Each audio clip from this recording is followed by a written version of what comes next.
There's a huge story unfolding right now, but it's not the one you're seeing in the headlines.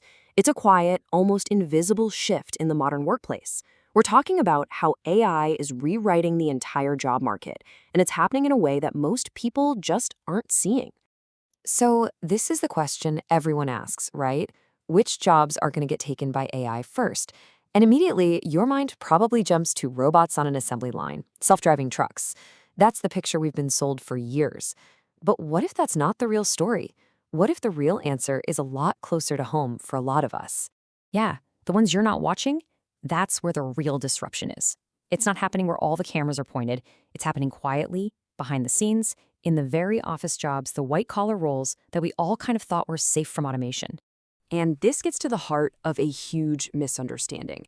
For decades, we've been taught to see technology as a threat to manual labor. But AI, it's playing a completely different game with a totally new set of rules. This right here explains it perfectly. Old technology, like factory automation, was all about replacing muscle. It was about raw strength and doing the same thing over and over. But this new wave of AI isn't interested in muscle at all. It's all about replacing cognitive tasks, the very process of making decisions. And this is what I call the invisible shift. In just the last few years, AI has gone from being this cool niche experiment to being the actual operational backbone of major companies. There wasn't a big press conference. It just got integrated, quietly. Just think about where this is already happening. Hiring, for one. Algorithms are now scanning literally thousands of resumes, filtering people out before a human being ever even sees their name. Or what about your performance review? More and more, that's being tracked by automated systems, which then influences who gets a promotion or a bonus, all based on data you might not even know they're collecting. Your next big project? It might not even come from your manager. It could be assigned by an AI that's optimizing the workflow for the entire organization. And things like risk assessment for bank loans or legal contracts, stuff that used to be the job of really experienced professionals, AI is handling it. This isn't science fiction anymore. This is just Tuesday. Okay, so this brings us to what is maybe the most important idea in this entire explainer.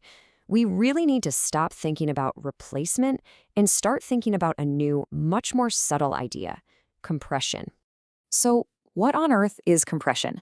Well, it's when the job title, let's say financial analyst, still exists. You still have that title. But the real work, the core cognitive stuff, like the analysis, finding the patterns, writing the reports, that's been taken over by an algorithm. The human's role shrinks to just overseeing the AI's output. You're not actually doing the analysis anymore. And that's the real difference here. Replacement is loud and obvious. A factory closes, and it's on the news. Compression is silent. The job still exists on paper. But where a company once needed a team of 5 analysts, now they just need one person to oversee an AI that does the work of 5. The other 4 roles, they just quietly disappear. They're not replaced. So, why is white collar work so vulnerable all of a sudden? Well, it's because the very skills that define these jobs, recognizing patterns in data, analyzing information, communicating findings, documenting everything, that's exactly what large language models are built to do. And they can often do it faster and with fewer errors than a human can. A shift this big inevitably creates a new power dynamic. I mean, every technological revolution has its winners and losers, and this one's no different. But the lines are being drawn in some very unexpected places. Just take a look. The winners are pretty clear. Large corporations get a massive efficiency boost, shareholders see bigger profits, and the companies that own the AI platforms, well, they hold all the keys. But who loses? It's the very backbone of the modern office. It's mid-level managers, recent graduates trying to get started, and anyone whose job involves routine knowledge work. And the reason is simple.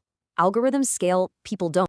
And how does all this happen without a massive public outcry? Easy. It gets disguised in the most boring corporate jargon you can imagine. No company ever announces, "We're reducing our reliance on human thought." Instead, they talk about efficiency improvements or optimizing operations. It's a quiet way to shrink headcount without the messy headlines of a layoff. So what does this all mean for the future of work? The outcome isn't some sudden collapse. It's something slower, way more subtle. It's a narrowing of the path forward. The new job market is really going to be defined by 3 new realities. First, there will just be fewer of these traditional jobs available. Second, for the humans who are hired, the expectations will be astronomical because you're competing with a system that rarely makes mistakes. And because of that, third, the tolerance for human error is going to absolutely plummet. From a company's perspective, an AI system is basically the perfect employee. It doesn't ask for a raise, it never takes a vacation or calls in sick, it works 24/7 and never complains. This isn't just a small tweak. It fundamentally and permanently alters the balance of power in the workplace. And this really brings us full circle. While the entire world was busy debating whether robots would take factory jobs, the whole foundation of knowledge work was being quietly rewritten by algorithms. We were all focused on the wrong threat. So, if you take just one thing away from this whole explainer, let it be this. The true story of AI isn't really about the end of work. It's about a fundamental reshaping of who is even allowed to participate in high-value work in the first place. And the scary part is, most people are only going to notice what's happening when that door quietly closes.